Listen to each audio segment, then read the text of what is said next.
All right, guys. Dev notes, dev notes, dev notes. Get your coffee going. I'm about to read this. All right. Browndust2, did you enjoy Second Annie? We were more nervous than usual since that was our first time.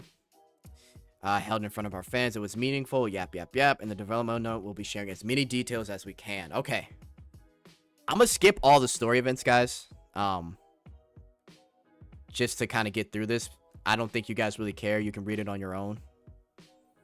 Or just wait until the update. But I do like obviously the artwork. Oh my goodness. She looks so good here. Got the Midsummer. We got Shara's event. We got her in her costume. We got Wilhelmina. Do they say anything about her kit? She maintains her multi-hit playstyle while gaining a new buff that allows her to build even higher chain stacks similar to Mask. Oh my god. Oh, she's gonna be busted. This gives her a concept centered around building high chains. So she's gonna get a chain buff that will maybe apply to her first costume. Love that. Poolside Raphitia. Let's see what she's got. Poolside Raphitia is a mischievous character. She grants a property damage buff and reduces the SP cost. Whoa. Holy fuck. For all allies when they queue up their skills, her battle concept focuses on some... Jesus Christ. Yo, Raphitia is busted, bro. Yo, she's so busted, man. Holy fuck. That as a third costume when she's already broken is nuts. How many turns? We'll have to see. Alright, Zenith. In addition, Zenith uses Search as her ability skill. Wait, hang on. Her battle concept centers around applying concentrated fire on a single enemy and increasing additional chain damage. Okay. So additional chain along with concentrated fire. Alright, I like that.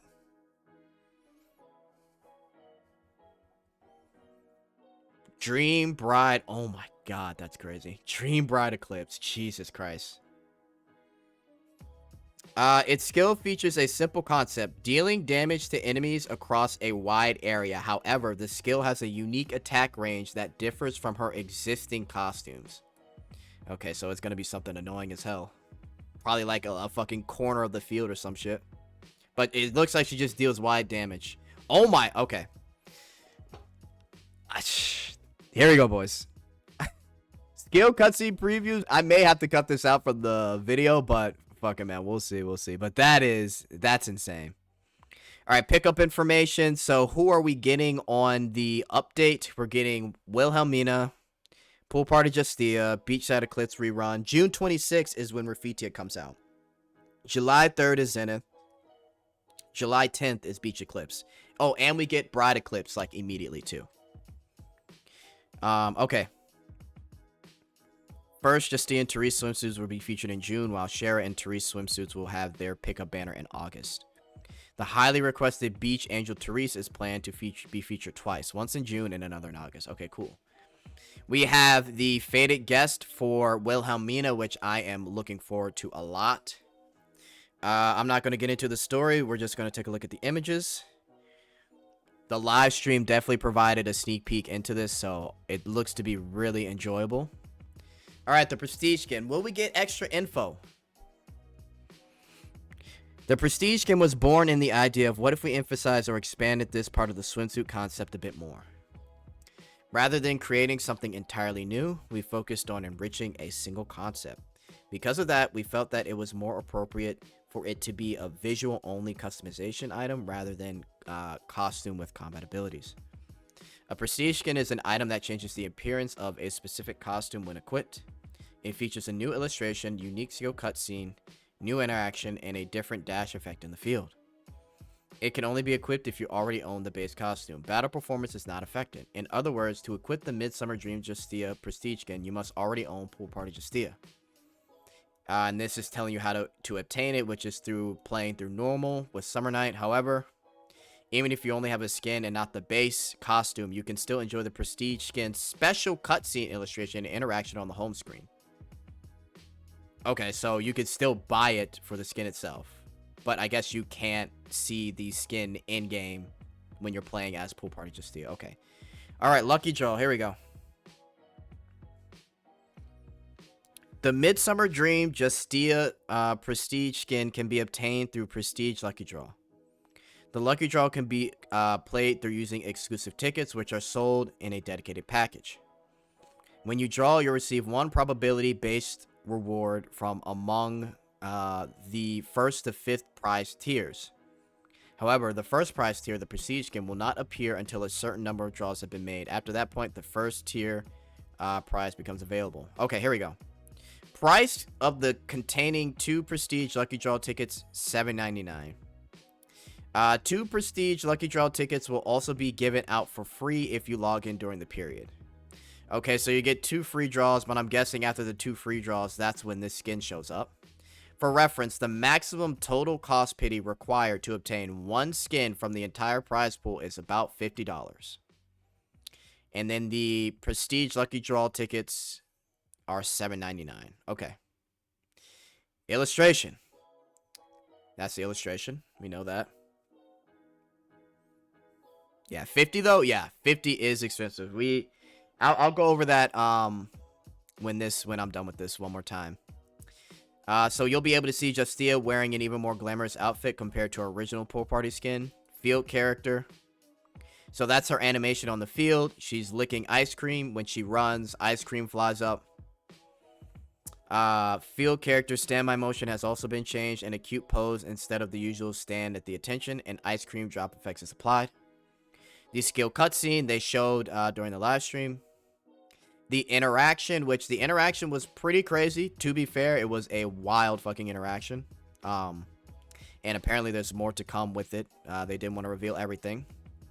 The scene is both a skill cutscene and an interactive scene. With Prestige skins, one scene from the skill cutscene is designed as an interactive scene, allowing players to not only watch the animation, but also experience an interaction with it.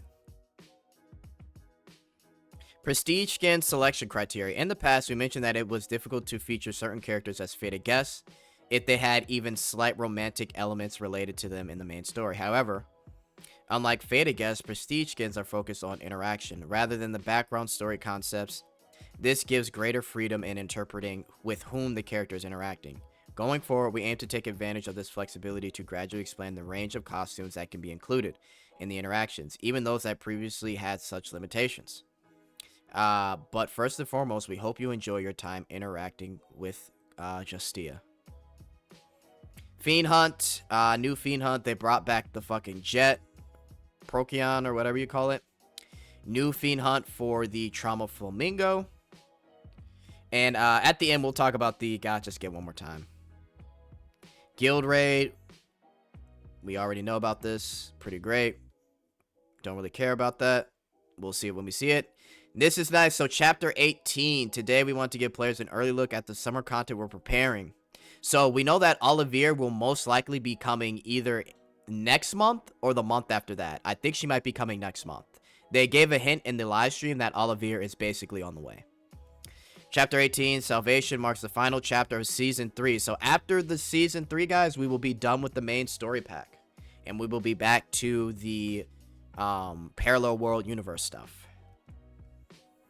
I'm not going to read through the description here. I don't want to spoil some people that might not want to be spoiled. But Story Pack 18 is scheduled for July. So we're probably going to get Olivia as a pullable character. Colleen, whatever you want to call her, as a character. Here's one of the cutscenes, or not cutscenes, one of the illustrations that will be in the story. Looks like Justia saves her mom. And then there's going to be a new season event revolving around Olivia's past. So that should be nice. So honestly, Chapter 18 sounds pretty exciting. And the event too. Okay. Let's keep going. The mini game here. So this is pretty cool, guys.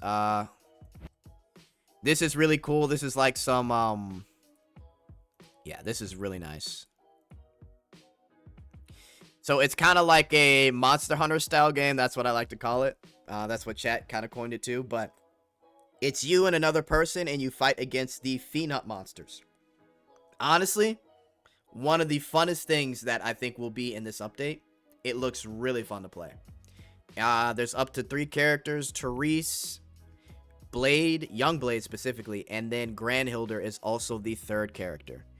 And there's like a normal difficulty and hard difficulty. We've got block, dodge, you've got an ultimate move, you've got health, basic attack.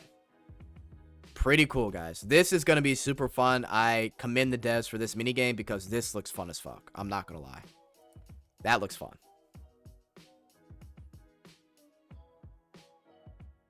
Jet, it's literally called Fiend Hunt with the Monster Hunter logo. It's intentional. Yeah, I guess you're right. But yeah, this little mini game here is pretty damn good. I think this will be something that people will enjoy, and honestly, I hope they continue to update it. But we'll see how fun it is when we get in the game. But yeah, here's the other one, the Fury Tiger. And yeah, they kind of summarize everything here, but I just explained it. You can evade. There's a gist guard. There's like perfect guard and perfect evade. And if you time it right, you can basically respond with an attack against the fiend. So yeah, pretty straightforward. I think it'll be fun overall. Oh, and here's an image of Grandhilder. Definitely check out the live stream though if you did not see everything. All right, multiplayer. So, single player mode offers normal, hard, and very hard difficulties. In multiplayer mode, it's based on very hard difficulty, but the fiends are strengthened to match 2-player co-op. Cool. My Room expansion. For those of you that like My Room, they are expanding My Room. You won't receive any in-game currency as a reward for playing, but clearing challenges will earn you My Room furniture. Additionally, while these particular challenges don't offer rewards, they're a great way to showcase your skills, so have fun making them. Apostle Random Defense, which received a lot of love during the April Fool's update, will be returning. They've got balance adjustments and particularly focusing on strengthening units that specialize in single attacks. The mode will remain permanent after the update. Cool. My Room expansion. So we've got multiple rooms now. You can like people's My Rooms. At long last, My Room can finally shed its reputation as a cramped dorm room. The system is being revamped so you can decorate by connecting multiple rooms together. You'll be able to expand and decorate up to 3x3 rooms for a total of 9 rooms. These 9 rooms can be freely moved and arranged. With these 9 room layouts, you can also place up to 20 characters, 9 carpets, and 70 pieces of furniture. So, pretty big update. You can have multiple rooms. It looks pretty cool. Deco Coin is what you'll be able to purchase the My Room furniture with. But since gold is currently available in various content, we're introducing Deco Coin as a dedicated currency to allow easier and less burdensome purchases of the My Room furniture. Deco Coin can also be used for My Room expansion, and some items that were previously purchased only with gold will be purchased through either gold or Deco Coin. Additionally, new furniture added for the future will be available only with Deco Coin. The way to obtain Deco Coin and the places that can be spent will gradually expand, so please look forward. It sounds like one of them is the minigame, so yeah, that'll be interesting to see. In addition, a new popularity system, so basically you will be able to like other people's My Room, and in the guild tab, you will be able to look at other people's My Room within your guild. They have a new guide pass for newbies. Veteran players will be able to get this too. Step 1 to 4 make Guide Pass 1, which takes a total of 12 days, and steps 5 to 8 make up Guide Pass 2, which takes a total of 20 days. You can complete all the steps by playing over a total of 32 days. The Guide Pass will offer essential rewards for new players in an exceptional way, in order to let many players meet new higher numbers as a fated guest, which is huge because once you get her, you'll be able to have the fated guest. Players will be able to receive her as a new reward by just completing day 1 of the Guide Pass mission. Next, 12 recommended costume selective tickets will be obtainable, each allowing new players to choose one of the 12 costumes. This is huge, by the way. Additionally, it'll generously provide 10 UR3 gear, 10 UR2 gear, and rank up star slimes, magic crystals, and other growth materials, and finally a total of 15 tier of goddesses. So the rewards in this whole thing is insane. It should go without saying the Guide Pass will be available to not only new but also existing. So to everyone, you will be able to progress through the pass and receive rewards. Now the costume selective draw is really nice because a lot of these characters, dude, Diana, Lathel, Homunculus Lathel, Lewin, Raphitia, Ser, A lot of good costumes. Zenith, Rafina, huge. And Helena, bro. This is a huge W for the devs, man. Good on them for doing this. Let me explain a bit more detail about the biggest reward this guy pass. The recommended costume selective draw. This selection ticket includes costumes for a total of 12 characters, including the three main buffers, Idol Helena, Lathel, and Adventure Unknown Diana. Here are all the costume names.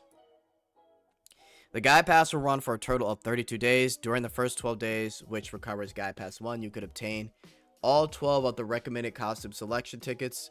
These 12 tickets allow you to freely choose whichever costume you like. For example, you could select 6 of the same costumes for 2 different characters to fully upgrade both, or collect 1 of each of the 12 costumes to expand your collection. In addition, there will be a system level improvement to the pass feature. Event banner previously located at the top right of the home screen will be removed as it was deemed to lack functionality. In its place, you will now be able to view info about your guide pass directly with missions or instantly claim rewards. So up here. Cool. Limited characters will permanently be available. We know about this. They're distributing all of those. Very cool for new players and everybody in general. And we'll be receiving golden threads if we already have it. Character balance changes coming for all of these characters.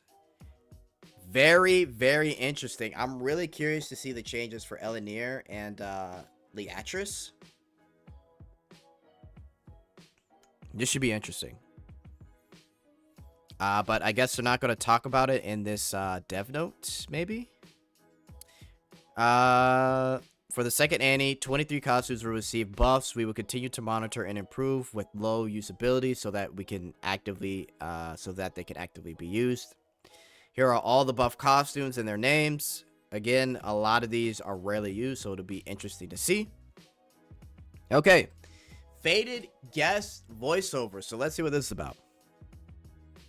We've added voiceovers for Fated Guests. Encounter event voiceovers have been added in both Korean and Japanese for 4 characters: Nebris, Morpia, Loen, and Therese.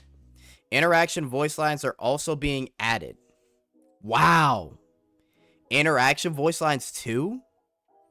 However, only Korean voiceovers will be available for interactions due to various circumstances. Bro, I'm not gonna lie, guys. I didn't think they'd add interaction voiceovers. So literally, there will be voiceovers for all the interactions that they just listed above.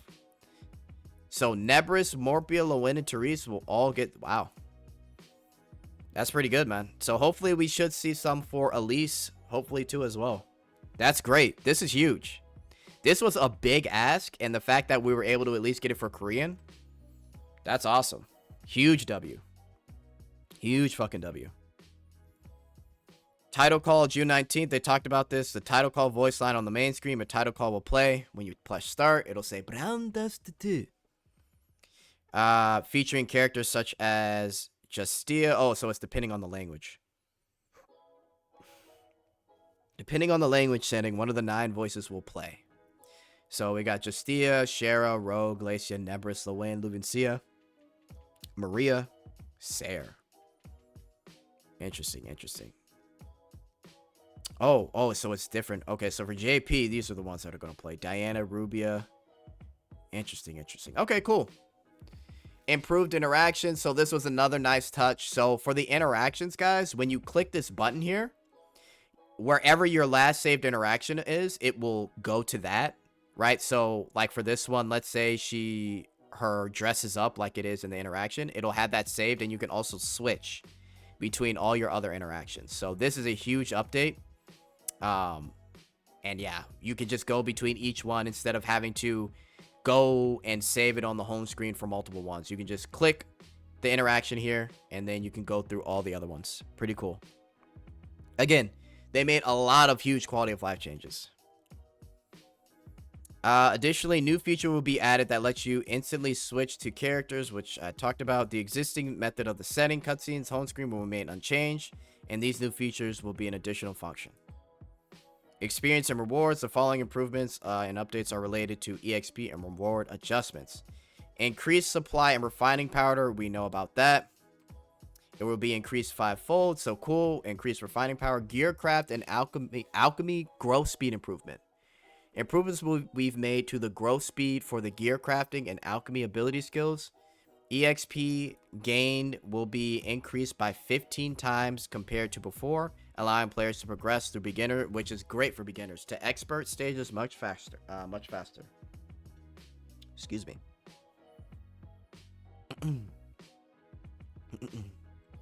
Achievements. Some achievement conditions that had excessively high difficulty will be adjusted. Okay, I don't really care about that. That's cool. Increased repeat limit of gear and upgrade / refinement. The maximum limit of repeated attempts at the time for the upgrade refinement will be increased. Increasing the chances of reaching +9 in a single upgrade attempt, the limit will be raised to 300. For repeat refinement, the cap will be raised from 300 to 1,000 to reduce fatigue. Cool. Definitely great for in-game players and people trying to get that triple S. Details on selective draw and packages mentioned in the broadcast, as well as other business model related topics, will be shared in a future update. We'll give you a preview of what's being prepared for July. Fiend Hunt improvements selection, level selection battle. So you can basically go to any level that you want, and even if you don't beat level 10, it will still give you the rewards of the previous level. Huge change. This saves so much time instead of having to, okay, level 1, level 2, level 3. Pretty good, right? So they say here, instead of clearing low level stages one by one, you can select the level you want to clear. So pretty cool, man. Pretty cool. And as you can see here, level 10, and that person got 27 tickets and some rewards from it. So awesome. Additionally, even if you fail, okay, so I mentioned that. Even if you fail the selected level, you will still get the lower level rewards.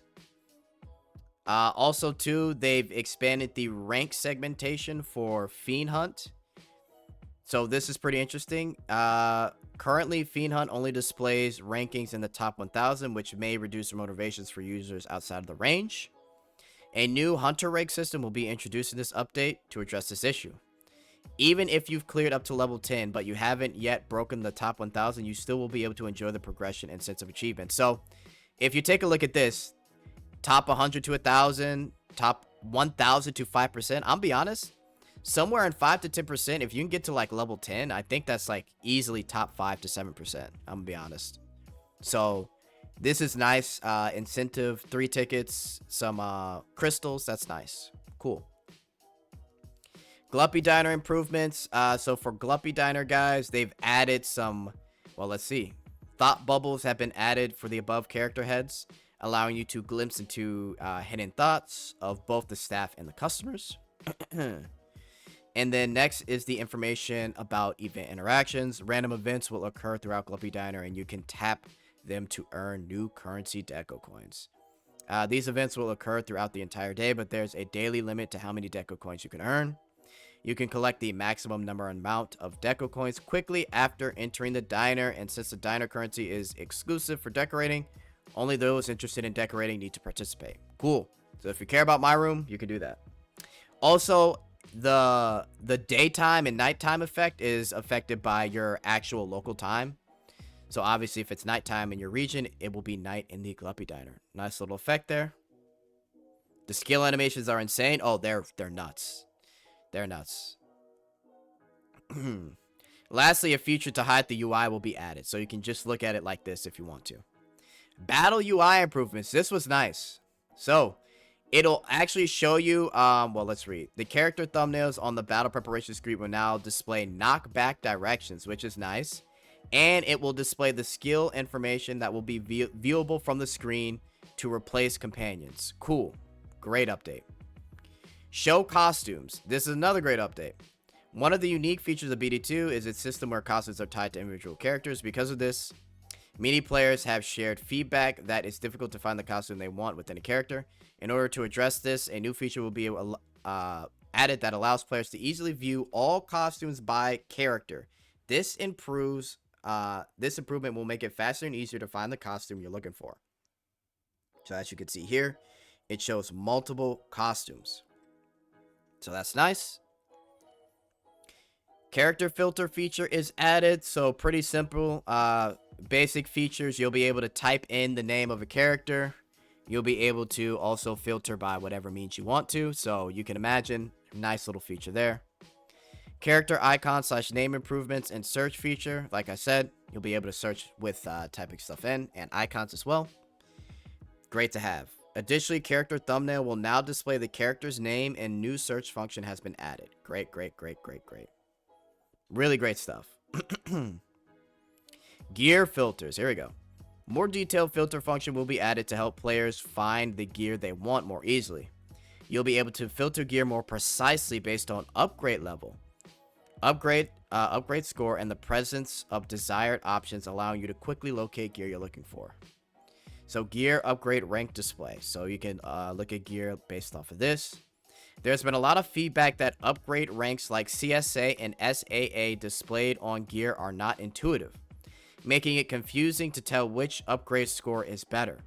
To address this, we've organized the upgrade scores into a clear table and improved the UI so the score is shown as the number directly on the thumbnail.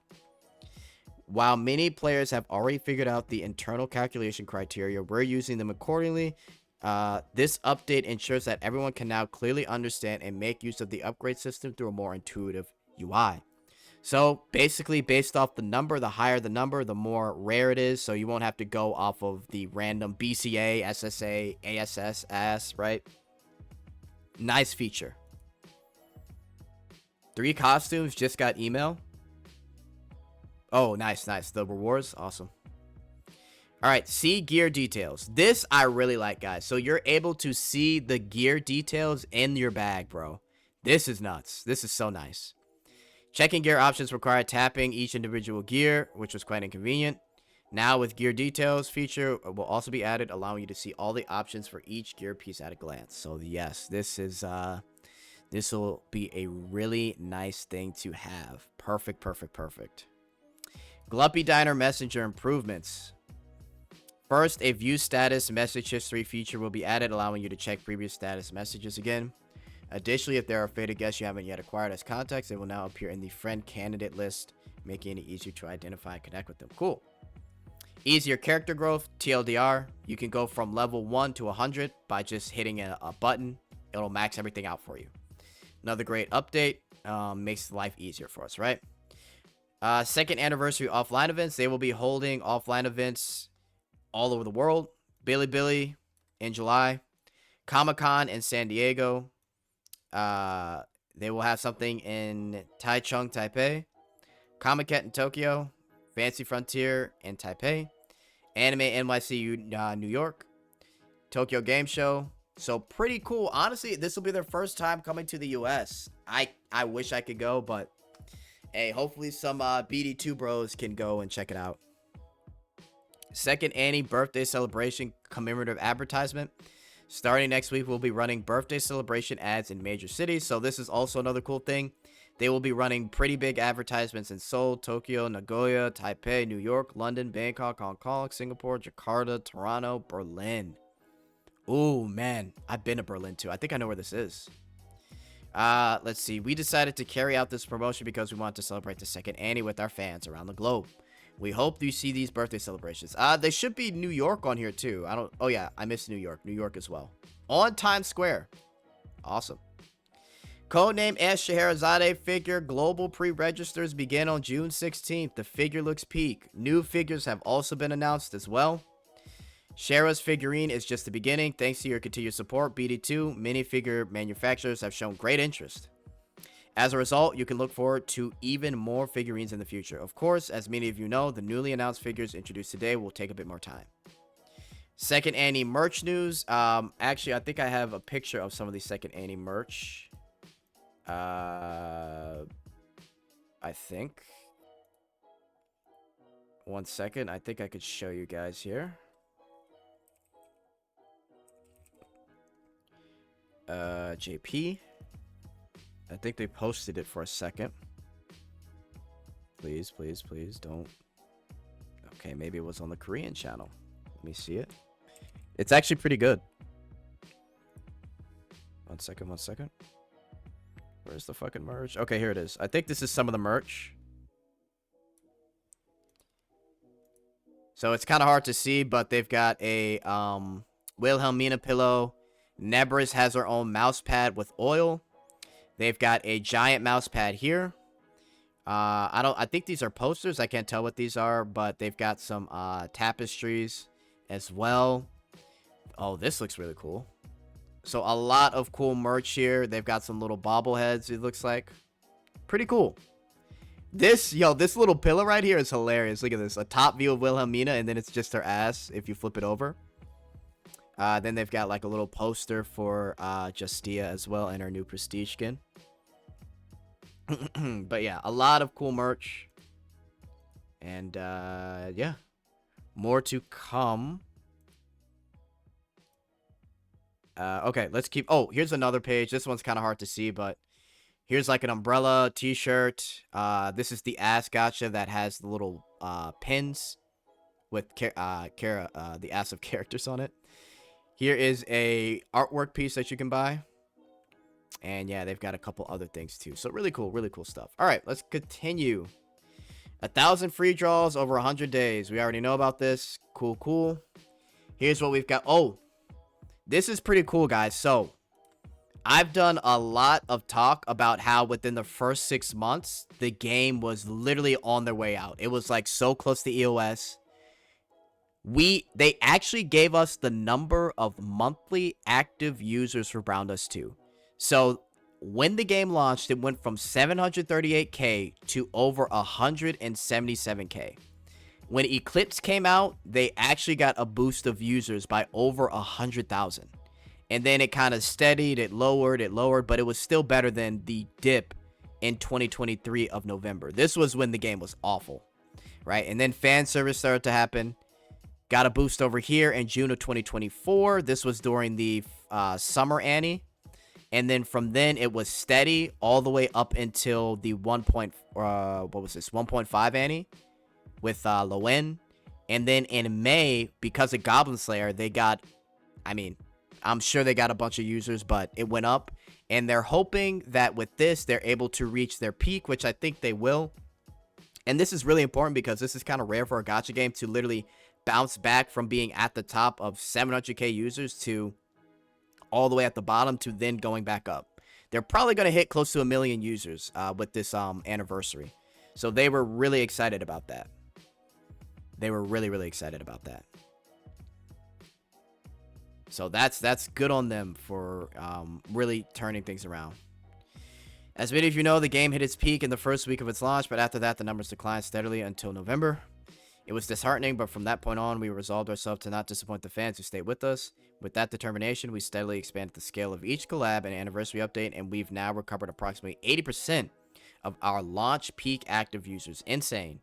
With the second Annie, we're hopeful that we can surpass even the launch day record together with all our fans. Thank you once again. And that is the entire dev live stream summarized, guys.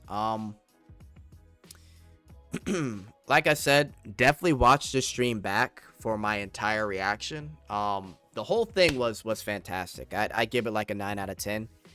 The one thing I do want to talk about that's probably going to be the talk for literally probably until the actual patch is going to be the gacha skin, right? It's going to be this gacha skin. This here is going to be the talk. In order to fully get everything, if you lose out completely, full pity is $50, right? If you don't, I don't know what the percentage is or the chances for you to get the Justia costume, but full pity is spending $50. And obviously it'll come with all these tickets as well. Now, definitely check out the live stream, but it comes with the the new cutscene and the new idle animation along with the stuff when she's running around in the field, and obviously the interaction's actually really fucking good. To be fair, the interaction is really good, and they didn't want to show us everything, but they said it was pretty spicy. So my thoughts on the $50 gacha skin is it's definitely overpriced. They're competing with Nikkei. I talked about this earlier, but I could talk about it again. They basically undercut Nikkei by $10. In their head, they probably think that we always get compared to Nikkei. We always hear how our cutscenes are really good, so they're undercutting Nikkei by like $10 to sell the gacha skin. They saved this entire announcement like for at the very end. before they answered questions. So they kind of they kind of padded the entire anniversary with great things, which it was great, and then announced the big bomb, which was the $50 gacha skin, which, to be fair, the crowd was like, like, fuck, like, it's a gacha. I'm gonna be honest, I think it's going to perform just fine. They're probably going to do this every anniversary. They said that they're going to have another gacha skin in August, so they're definitely going to take advantage of gacha skins during the anniversary. Another thing that they said on the stream was that they know that they have to keep up the same exact quality that they've had. They can't drop quality for gacha skins, right? And I've told people in the chat, if they drop quality, we'll know, and we'll literally tell them, and they'll have to apologize and change up. We've done it before with Goblin Slayer, with the idol skins, for a lot of skins, right? So they would completely screw themselves over if they drop quality of Glumpy Diner and costume cutscenes because of gacha skins. Now, to be fair, it's only probably going to occur on the anniversary, so we won't see them that often. But yeah, I think because of the goodwill of the devs, and I don't know how, apparently CN and JP, they don't care, which they probably don't. I think it's probably going to at least do well.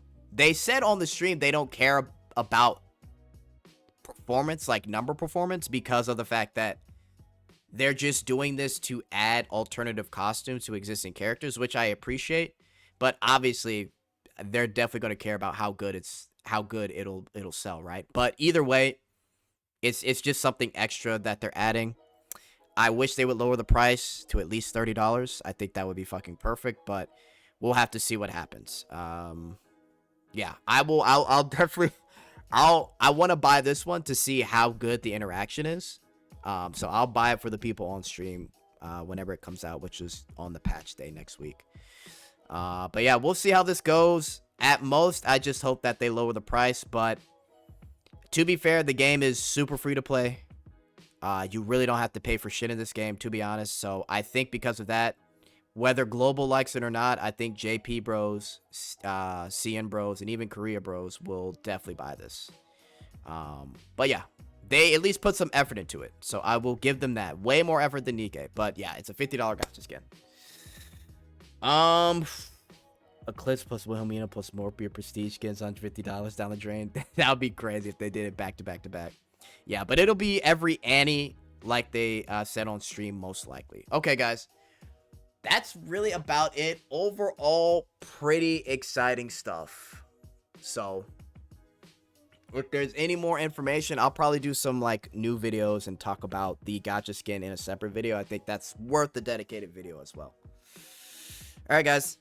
Later.